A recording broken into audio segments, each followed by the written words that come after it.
What's up, brothers? Hope everyone's doing well out there. So you guys remember the show King of the Hill? Of course you do. Everyone remembers that show. So, I should say cartoon rather than show.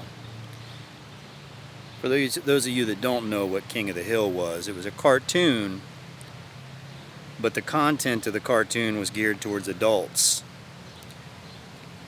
And back when it was being aired, there was no Manosphere and we didn't know what it was about. But we just found it interesting. Now here's why King of the Hill was an interesting show for men to watch. It displayed all the masculine archetypes.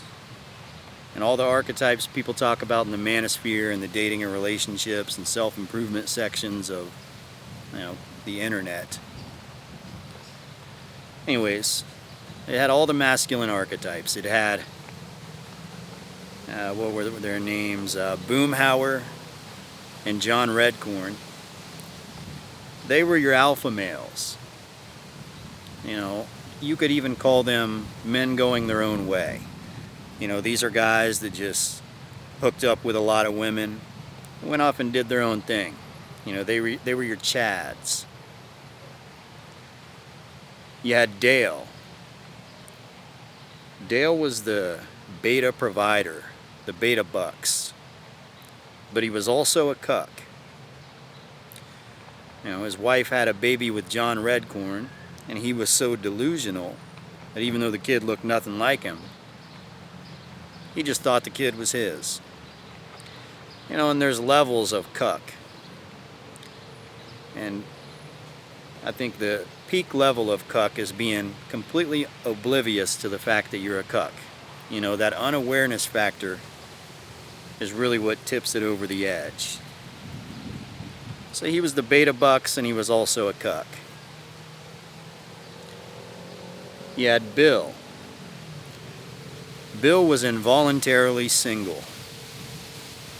He was overweight, balding, not very charming, not very charismatic, just kind of an older drunk.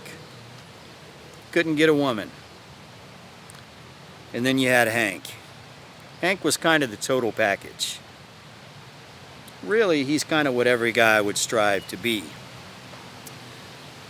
He's got a decent wife. He's got a son.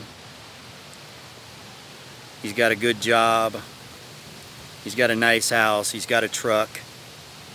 He's got male friends that view him as the alpha of the group. Right? He's the total package. Now, there's really no particular reason why I'm starting out this video talking about King of the Hill, but I just think that's kind of interesting. So that's going to be the intro of this video. Anyways, what I want to talk about is there's typically two reasons why guys will come to either the Manosphere or self-improvement, dating and relationships corner of the internet. And reason number one is because they just want to hook up. They want to get laid. Reason number two is because they have a girl that they like, or maybe even they have a girlfriend, and they want to learn how to get her, keep her, and maintain the relationship.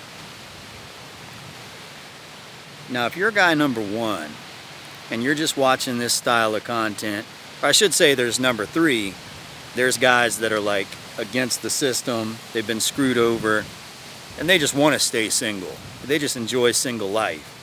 They want to be the Boomhauer, the John Redcorn, which is fine, by the way, whatever. But if you're reason number one and you're just trying to get laid, you kind of have to understand the only difference between you and Diddy is Diddy has the means to accomplish his own perverted fantasies. And you probably don't, so you're surfing the internet and you're trying to figure out how to satisfy those perverted fantasies. And that's going to lead you into one of these two directions. Number one, it's going to lead you to the black pill. The black pill thinks getting laid is all about looks. They're not necessarily wrong, but it might lead you down that path. Number two, it might lead you to pickup artistry. which they're exactly the same as the black pill in terms of the way they view the world, but they believe it's all about your behaviors. But both the black pillars and the pickup artists view everything from a perspective of getting laid. It's all about whether you're getting laid or not. It's all about sex. It's all about perverted shit. And you know, if that's you, that's probably what you're into. I would say both sides are kind of right. Has a lot to do with your behaviors and a lot to do with your looks. If you're a Giga Chad, you don't really ever have to have a job or a nice house or a nice car. You'll always get laid. You may not be considered for relationships, but you'll always get laid. And I think if you have a lot of game, a lot of swagger, and you kind of exude those confident behaviors, you'll be able to pick up leftovers. So both sides sort of get it right. But nonetheless, I think most of my viewers are guy number 2 or guy number 3. You know, most of my viewers understand getting laid is really as simple as going out, grabbing a drink, and letting one thing lead to another. But finding a relationship that's worthwhile in this day and age is a needle in a haystack. It's damn near impossible. Now, a lot of people out there will tell you that you shouldn't take dating advice from older guys. I'm in my late 30s, so I'm starting to cross that bridge into the older guys category. And I want to tell you guys something. You should definitely understand this. There comes a day in everyone's life, male or female, there comes a day when you come to the realization that your elders were right about everything. Okay, and the sooner you understand this, the sooner you mature, the sooner you start making the right decisions. Now, there's something that my parents' generation did to keep and maintain relationships that my generation completely dropped the ball on. Gen Z, it's unheard of in their generation. And here's what it comes down to. In my parents' generation,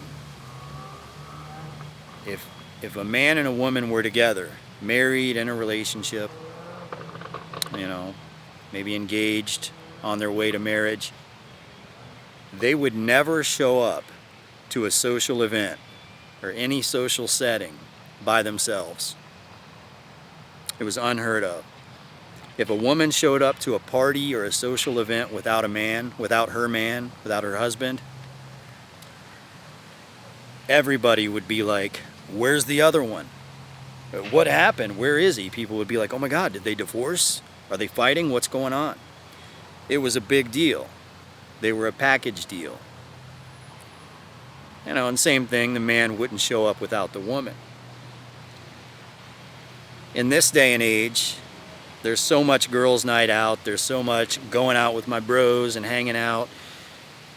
So much of this stuff going on, it's been so normalized that people just view it as normal. They don't view it as a problem at all.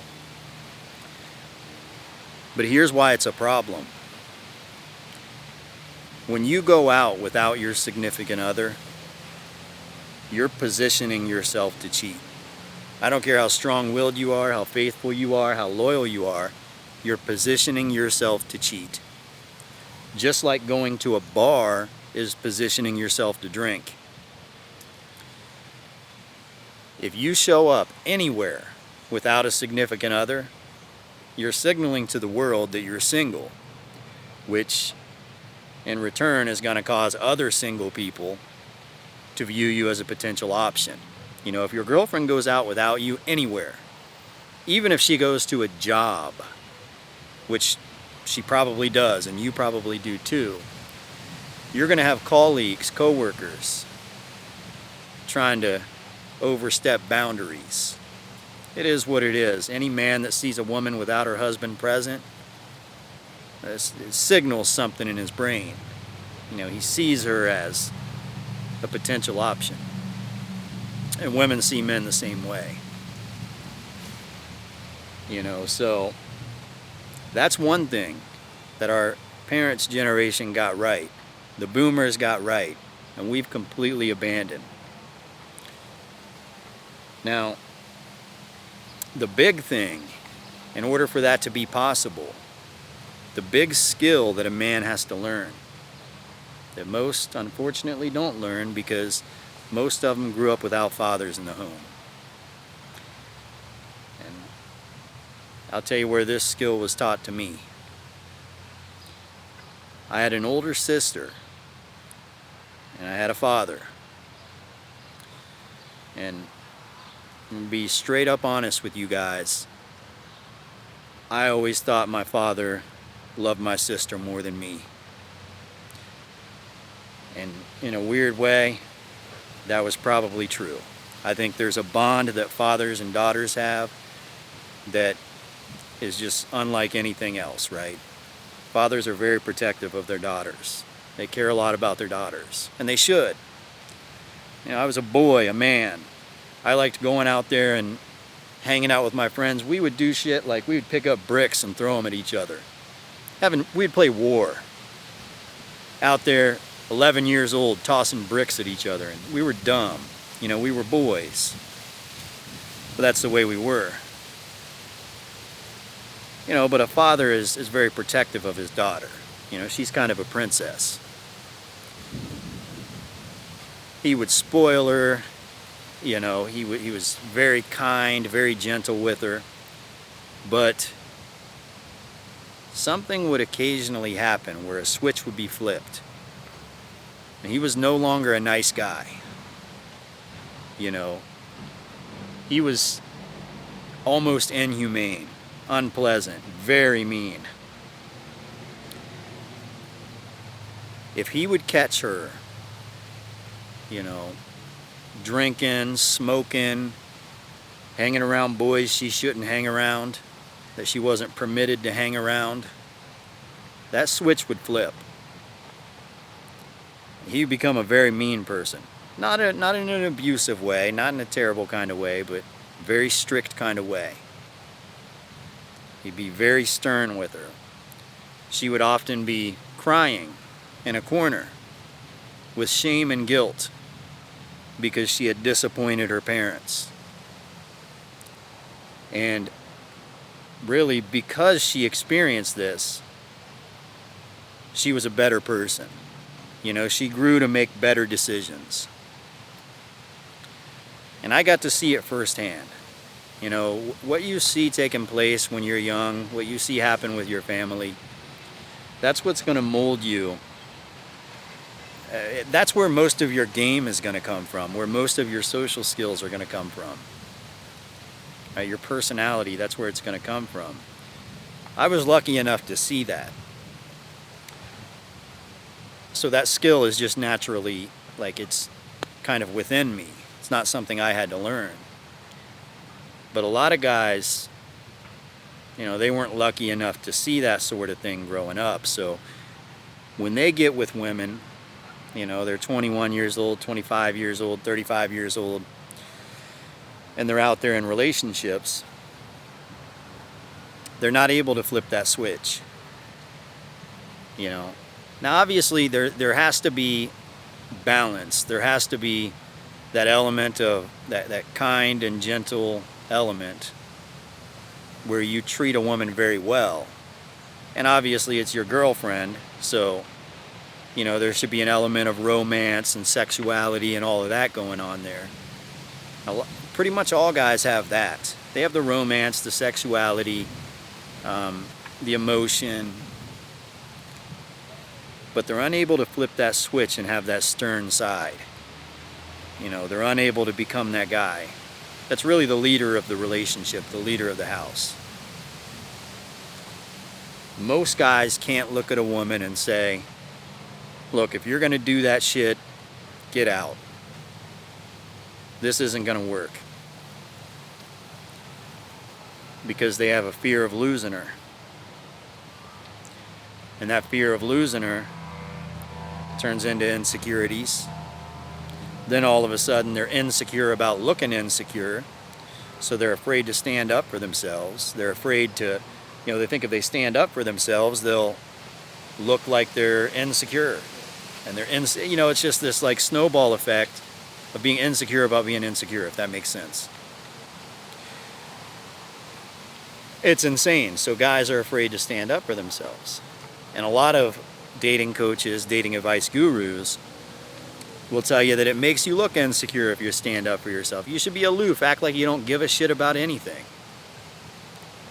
That's terrible advice. You have to establish boundaries off rip. You know why? The same reason why the father establishes those boundaries, because he wants what's best for his family. It's not because he's mad. He's disappointed. And also he understands that those decisions could destroy her and destroy the family. If something happened to his daughter, he would be destroyed.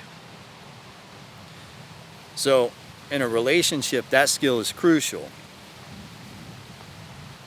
What we call this is backbone. And backbone is something that my whole generation lacks. Even the more alpha guys, most of them lack this in comparison to previous generations. The generations under me, they don't have it at all. Very few have it. Most of them that do tend to be from other countries, not from the US. Now, this is essentially creating boundaries, or in other words, masculine frame, that's designed to keep a woman safe, keep your relationship safe, keep the future of your family safe. And when you have these boundaries established, I know it seems like it might sound controlling and it might push a woman away. That's not how they view it. They view it as a seatbelt in a car. They view it as when they're riding on the back of a motorcycle and wrapped around you real tight. The closer they are to you, the safer they feel. But you have to have backbone in order to accomplish that feeling, or to make that possible. And in the beginning stages, you can't really establish boundaries. All you can do is lay the boundaries out there. And she has to accept the terms. So when you're so focused on seduction and making her like you and all that stuff, that you're not even trying to establish the boundaries, you're setting the relationship up for failure. I would rather have boundaries and have, a solid foundation set up before any seduction, before any emotion, before any feelings even happen, before the attraction's really even there. Because I'm not trying to get invested in any of that other stuff if I don't first know that there's a possibility of this actually working out. Is this somebody that's capable of a relationship? A lot aren't. A lot of people have been led astray, corrupted by the modern world. Religious people tend to understand this, and I know a lot of you guys aren't religious. Okay, whatever. I don't really care. You can be whatever you want to be, you can do whatever you want to do, but religion tends to create those boundaries for us. I don't know of any religions out there that don't tell you to not set yourself up to cheat. They'll tell you, they'll have little marriage counseling sessions and stuff. They'll say, well, you don't want to position yourself to cheat. Because here's the thing. When you go out without your girlfriend, or when she goes out without you, that temptation is there. It's always going to be there. And all it takes is that one look. And I don't like to admit, but I've had this happen to me before. I've had good girlfriends who, you know, they were everything a man could ask for in a relationship.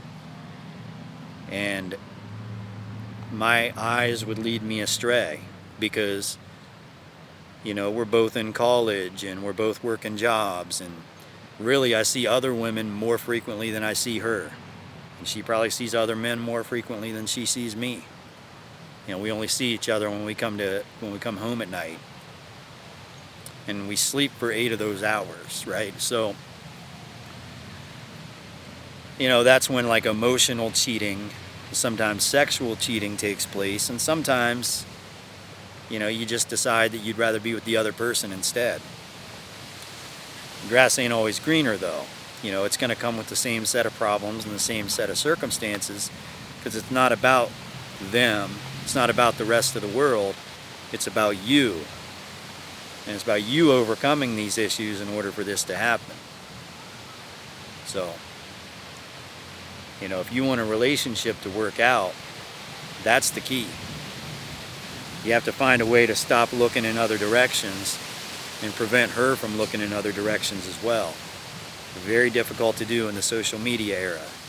She opens up her phone and she sees all the most handsome social media influencers, and you see the hot Instagram models. And I don't know, I mean, I speak, I guess, from a different perspective because a lot of these people are in my DMs, you know, talking about collaborations and whatnot. So for me, they're within arm's length. And any woman I date essentially has the same network that I have.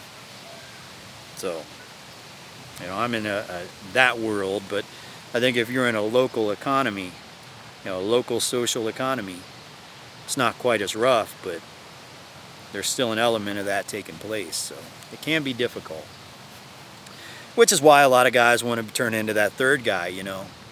They want to just be single and live life. Some people call it a cope. I don't know if that's necessarily a cope, though. There's something that's very fulfilling and very happy, or it makes you very happy about going home solo. You know, you've got all the entertainment you could possibly need on TVs and computers and phones. You make good money, you've got your own place, you can order whatever food you want. It's not a bad life. I understand why people choose that path. But on an internal level, on a level, speaking of biological imperative, every man would like to have a son, and every woman would like to have, you know, a whole flock of children. A lot of people aren't accomplishing that, so I don't know. Alright guys, hopefully this one wasn't too windy. You know, I have no problem recording a video in the middle of January during a blizzard. That could never stop me. I have no problem recording a video during a thunderstorm. That's easy. You just use an umbrella. I have no problem recording a video in the middle of July or August, 110 degrees with the sun cooking me. I can handle that. But the one thing that can stop me is this wind. This is only the third video I've uploaded this month, but I've probably recorded about 15 of them. So, you know, when I go to upload them, the audio is just so bad from the wind. So hopefully this one was okay. You know, there's some wind coming through, but it's not as bad as it has been. So hopefully we could sneak this one in. Alright guys, I hope this video was somewhat informative. And that's about it for today, guys. Until next time, see ya. Subscribe to the channel.